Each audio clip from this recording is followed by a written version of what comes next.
Assalamualaikum warahmatullahi wabarakatuh. Perkenalkan, nama saya Arifah Fajri Cornelia dengan NIM 1806663. Di sini saya akan membahas sedikit tentang mewujudkan generasi emas Indonesia di tahun 2045 mendatang.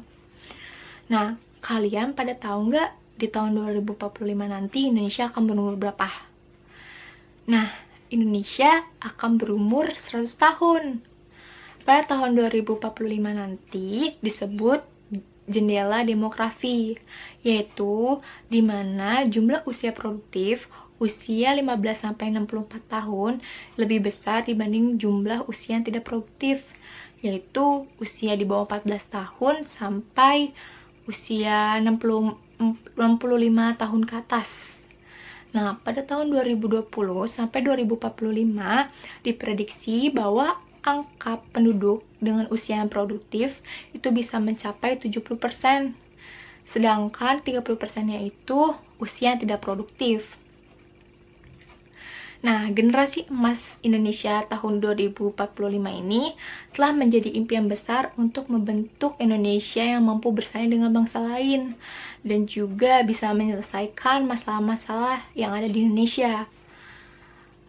Kunci untuk mewujudkan generasi emas Indonesia di tahun 2045 ini berada pada kualitas sumber daya manusia, termasuk kita nih, pemuda-pemuda sekarang nih. Ini tuh kunci untuk mewujudkan generasi emas Indonesia di tahun 2045. Nah, untuk mewujudkannya, saya akan memberikan beberapa opini atau pendapat dari saya. Yang pertama ini ada keadilan atau adil. Saya di sini memberikan contoh di dalam hal pendidikan. Nah, kenapa sih saya ini yang pertama ini adalah keadilan atau adil gitu? Menurut saya ini pendidikan di Indonesia ini belum merata. Masih banyak masyarakat yang di pinggiran, masyarakat Indonesia yang bagian pelosok sana itu belum mendapatkan akses pendidikan yang berkualitas gitu.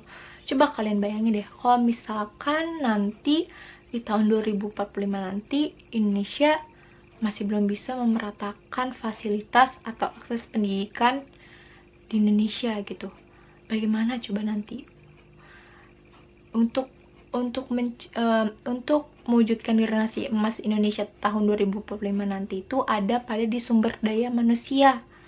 Jadi saya harap seluruh masyarakat Indonesia harus bisa menikmati akses pendidikan yang berkualitas di tahun 2045 nanti, ataupun dari sekarang juga bisa untuk mencetak generasi-generasi muda yang hebat seperti itu.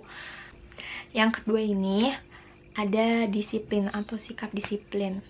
Nah, kenapa sih saya memilih atau memberikan pendapat yang kedua ini adalah kedisiplinan gitu. Nah, menurut saya ini di Indonesia ini kurang menerapkan kedisiplinan gitu. Dalam kehidupan sehari-hari pun masih kurang kayak gitu. Kayak misalkan kok dari kehidupan sehari-hari seperti mengantri di supermarket, mengantri di pasar kayak gitu. Itu sih menurut saya masih kurang gitu. Kayak ya masih ada gitu yang masih nyelak gitu, udah baris gitu tiba-tiba dia ke depan gitu. Itu menurut saya sih di Indonesia masih banyak yang kayak gitu, dan ya seharusnya harus diterapkan sikap disiplinnya seperti itu. Terus juga contoh keduanya itu seperti seorang guru terlambat datang ke sekolah kayak gitu. Nah, menurut saya ini guru itu adalah gugu dan ditiru. Otomatis seorang guru harus memberikan contoh yang baik terhadap siswanya atau terhadap anak muridnya gitu, agar bisa menciptakan siswa-siswa yang memiliki sikap disiplin seperti itu. Coba kalian bayangin deh, kalau misalkan anak-anaknya tidak memiliki sikap disiplin gitu, masih kurang disiplin gitu, gimana mau bersaing dengan bangsa lain di tahun 2045 nanti kayak gitu. Kalau misalkan dari sekarangnya pun dia tidak memiliki sikap disiplinnya itu kayak gitu. Nah, kalau misalkan anaknya bisa memiliki sikap disiplin, itu tuh bisa menciptakan sumber daya manusia yang berkualitas seperti itu, teman-teman.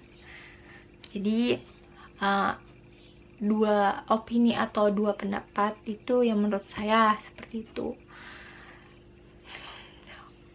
Oke, udah selesai. Jadi kurang lebihnya mohon maaf. Wassalamualaikum warahmatullahi wabarakatuh. Dadah.